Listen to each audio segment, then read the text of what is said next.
Can the gospel prove itself to be true? So today I revisited one of my favorite chapters in the Book of Mormon ever. It's Alma 30. And I saw something that I see all over the place today. Online, anywhere you go. In Alma 30, there's a guy named Korihor, and he's come into the land, in the Nephites' land, and he's trying to convince everybody, basically, that the gospel isn't true, and that Jesus Christ isn't real, and he's not going to come. Which is kind of something we see today. Not too crazy. And a lot of people stop believing, and so it becomes a big issue. And so in Alma 30, verses 13 through 15, here's what Korihor says. Here's kind of the base of his argument. O ye that are bound down under a foolish and a vain hope, why do ye yoke, or bind, yourselves with such foolish things? Why do ye look for a Christ? For no man can know of anything which is to come. Behold, these things which ye call prophecies, which ye say are handed down by holy prophets, behold, they are foolish traditions of your fathers. How do ye know of their surety? Behold, ye cannot know of these things which ye do not see. Therefore ye cannot know that there shall be a Christ. Bruh, I feel like I see this everywhere, all the time online. All right, but I'm going to break it down. Basically, what Korihor is saying is you've got no proof there's a Christ. He says you can't know of things that you can't see. So if you can't see Christ and you can't show me proof that he's real, then you can't convince me. And everything that you call holy scriptures or holy things from prophets, it's fake. It's just stupid traditions from your parents and your ancestors. It's all fake. And so his whole thing is based on the idea of, like, if you have to see proof, and if you can't see proof, then it's all fake. And have you ever seen that at school or online? I feel like I see it everywhere. So Alma, the high priest, comes along and he talks with Korihor, and here's what Alma says in verses 39 and 40. Sorry. He says, I know there is a God, and also that Christ shall come.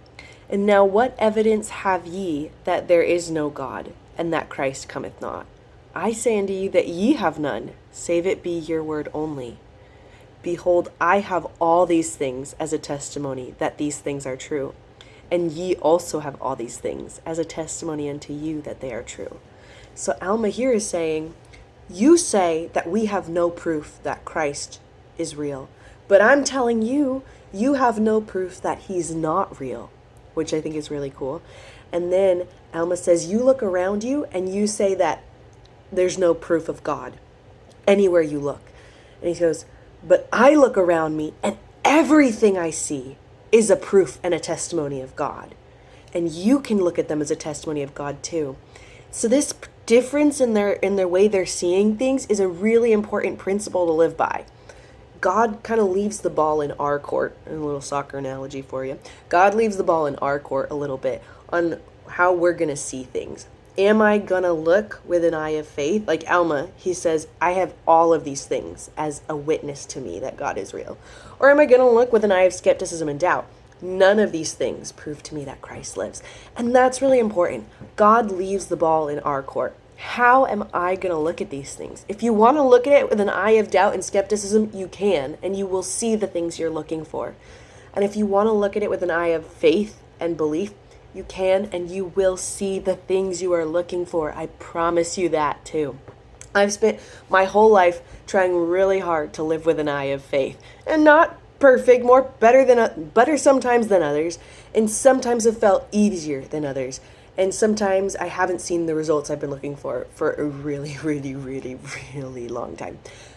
But I promise that as you hold on and you keep looking, you will see the things that you are looking for.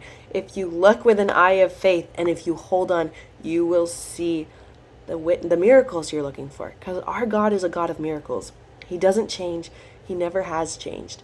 And sometimes it does take a while for reasons that really only kind of God knows. I don't know, maybe I needed to have a little bit more faith and learn a little bit of patience. I don't know, maybe the timing would have been wrong and messed up something else. I don't know, for reasons only God knows. But I promise, if you keep looking with an eye of faith, you will see what you are looking for. And God is real. And he's kind of waiting for us oftentimes to look for him and to prove that we're willing to hold on for the long haul. And I promise you that.